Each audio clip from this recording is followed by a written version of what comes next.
E aí o Gilmar Mendes criticou a Carmen Lúcia, que olha só, os ministros Gilmar Mendes, decano do Supremo Tribunal Federal, e a ministra Carmen Lúcia, presidente do TSE, trocaram farpas. Olha só a decisão surpreendente da senhora Carmen Lúcia, hein? Ela antecipou a saída do TSE. Então vamos lá, ela não renunciou ao cargo de ministro do STF não, tá? Mas ela, enquanto ministro do STF, também era a presidente do TSE. Vocês sabem que os cargos lá no TSE são meio que ligados ao STF, né?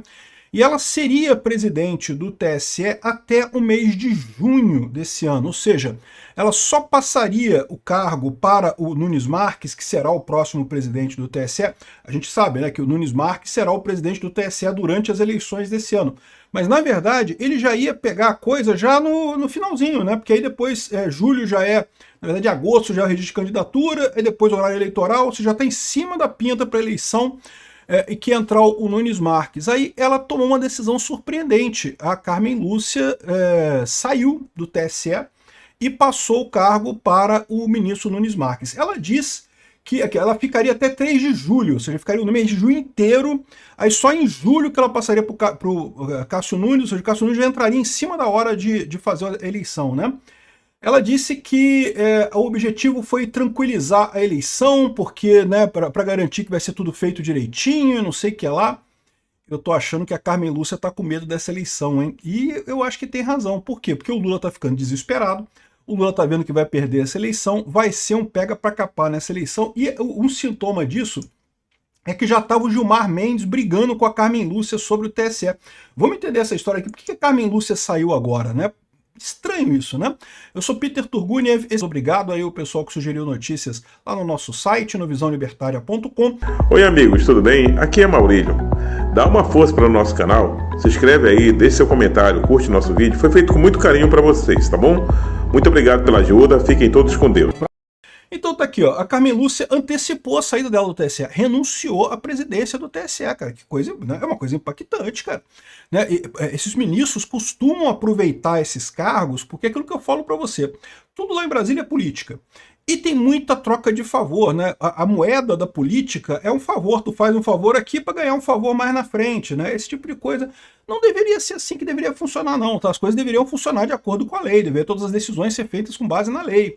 Mas sabe como é que é, né? Na prática, a prática é outra, né? Na teoria é uma coisa, na teoria, na prática é outra, né? Então, o que acontece nesses casos é troca de favor. Então, quando você é presidente do TSE, você tem um monte de favor que você pode prestar para um monte de gente. O seu capital político, vamos dizer assim, cresce bastante. Verdade seja dita, a Carmen Lúcia nunca apareceu para mim como uma grande jogadora política lá em Brasília, como claramente o Alexandre de Moraes é, como claramente o Gilmar Mendes é, né? A Carmen Lúcia, ela tem mais um condão técnico realmente, né? Mas mesmo nesse caso, é surpreendente que ela tenha renunciado à presidência do TSE.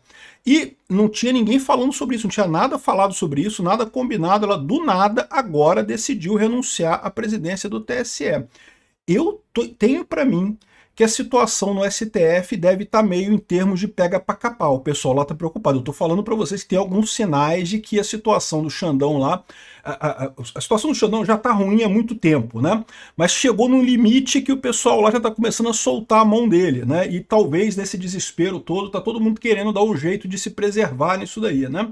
Aqui, ó, a presidente do TSE, a ministra Carmen Lúcia, decidiu antecipar sua saída do cargo, que seria apenas no dia 3 de julho.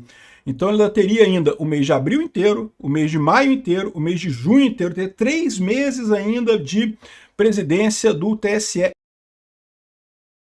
antes de sair. Porém, a Carmen Lúcia assinou já todas as resoluções que orientarão o pleito, tá?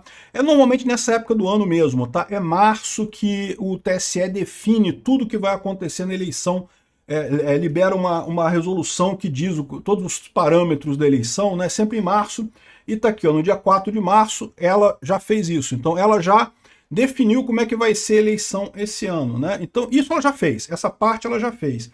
mas ainda assim ela não vai estar no TSE para garantir a implantação disso daí. O Cássio Nunes certamente vai ter alguma margem de manobra aí, uma vez que seja presidente do TSE, e também vai ser chamado a decidir um monte de casos de inelegibilidade, esse tipo de coisa. Certamente vai ter um monte de questionamentos aí para o Cássio Nunes responder até o final do ano. A escolha do Cássio Nunes Marques como novo presidente já foi marcada no próximo dia 14, com cerimônia de posse prevista para maio. Então, ou seja, não vai ter, vai ser feito agora ao longo do mês de abril. Em maio já assume o Cássio Nunes, ou seja, toda a gestão da eleição lá no TSE vai ser feita pelo Cássio Nunes antes do que a gente imaginava, né? Isso é uma coisa positiva para a gente aqui na internet, tá? Porque, como eu falo para vocês, uma das preocupações que o pessoal tinha é o seguinte: como é que vai ficar a censura esse ano? A gente sabe que vai ter um esforço muito grande do Lula para calar todo mundo que seja da oposição, meter o dedão na balança lá, como foi em 2022, né? Qualquer um da direita que fale qualquer coisa é censurado imediatamente. A esquerda pode falar qualquer barbaridade que seja, que não muda nada. Mas a direita, pior, já está censurado, né? E o temor é que a Carmen Lúcia, pelo menos em 2022, ela estava muito ligada com o Alexandre de Moraes, ela acompanhou o Alexandre de Moraes nas decisões todas ali, né? E talvez esse movimento agora seja também um movimento de distanciamento dela do Xandão, tá? É o que eu falo para vocês. A impressão que me dá é que as coisas lá no STF, o pessoal está soltando a mão do Xandão, né? Então, isso daqui é uma maneira dela antecipar a saída, né? Ela está dizendo que é para tranquilizar, que decidir que, em vez de deixar para o último dia, a sucessão desse tribunal se inicie antes, com os procedimentos para a eleição de novos dirigentes e o processo de transição, disse a ministra. Isso visa garantir o equilíbrio e a tranquilidade na passagem de funções. A gestão Cássio, o ministro André Mendonça assume como vice. Então o Cássio Nunes vai ser o presidente do TSE e o André Mendonça vai ser o vice lá do TSE, né? Então, assim, é uma coisa positiva, tá? O Cássio Nunes que vai estar controlando o TSE agora até as eleições. Então, a censura talvez apenas, não seja tão forte quanto a gente estava esperando. A gente estava imaginando que até junho seria uma censura muito forte, porque seria a Carmen Lúcia no TSE, ali ia manter todos os mecanismos xandônicos de censura lá no tribunal, e agora o Cássio Nunes, isso tende a ser um pouco mais aberto, né? E eu fico na dúvida também se esse pessoal não está com medo de repercussão americana, né? Porque o Trump já falou que está insatisfeito com a parada. Alguma coisa de errado tem nessa transição, tá? Não está certo isso daqui, não. Ela não deveria sair antes. E a prova disso é que foi de repente. Ninguém estava falando disso, né? Quando o Barroso decidiu renunciar ao STF, ele falou com meses de antecedência, estava todo mundo sabendo, não, o Barroso vai renunciar e coisa e tal. Então, quando ele renunciou, eu ainda me surpreendi, porque eu não acreditei que ele fosse renunciar, mas a verdade é que já estava todo mundo sabendo que tinha esse papo de renúncia do Barroso, né? A Carmen Lúcia não, foi do nada, ela decidiu, tô saindo, tchau, um abraço, boa sorte para vocês aí, né? Talvez, apenas talvez, ela tenha ficado chateada também com essa troca de farpas aqui do Gilmar Mendes e da Carmen Lúcia sobre o TSE, né?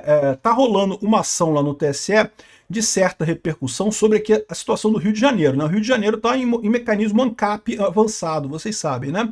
Não tem governador no Rio de Janeiro. E o governador temporário, que é o presidente do TJ, porque o governador saiu, né? O vice saiu também. O presidente da Câmara está preso e foi destituído. Então, ou seja, quem assumiu foi o desembargador do TJ do Rio, né? E aí é uma coisa temporária, ele tem que fazer eleição para o mandato tampão, você tem que eleger um novo governador para o Rio em mandato tampão, e o pessoal está na dúvida aí como é que vai ser isso, se vai ser eleição indireta, se vai ser eleição indireta. A impressão que dá é que o pessoal do STF está querendo manter o desembargador no controle do Rio de Janeiro, sabia? Estão querendo manter mesmo.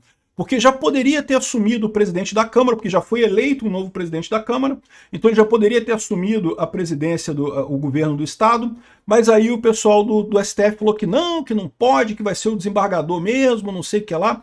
E isso tudo tem a ver com o Eduardo Paes, tá? O Eduardo Paes está lutando por esse desembargador. Enfim, então é uma confusão danada isso daqui.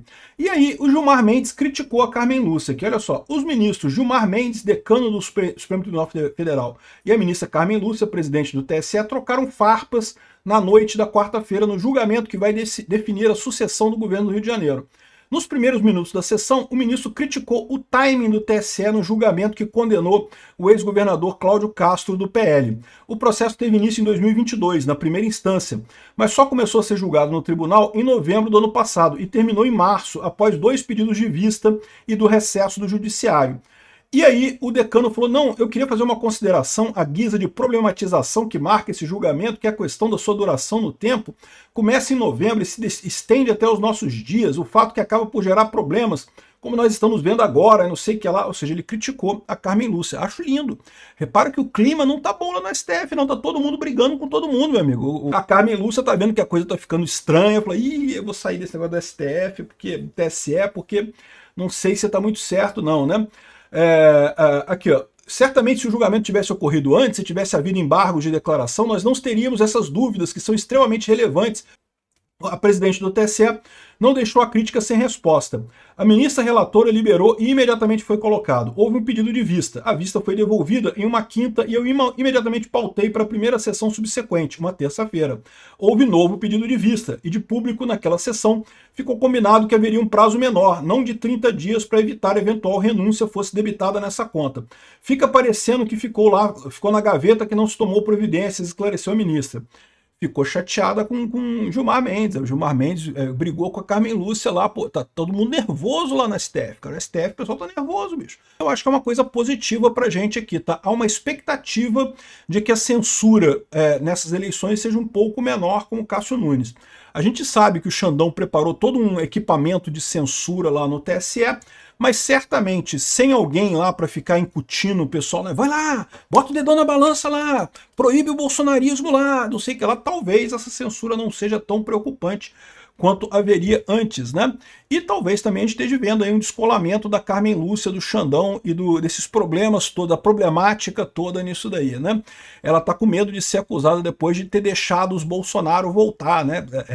Certamente vai ter crítica aí, né? Não, porque o Bolsonaro voltou, de quem é a culpa que o Bolsonaro voltou, né? O Bolsonaro, no caso, o Flávio Bolsonaro, né?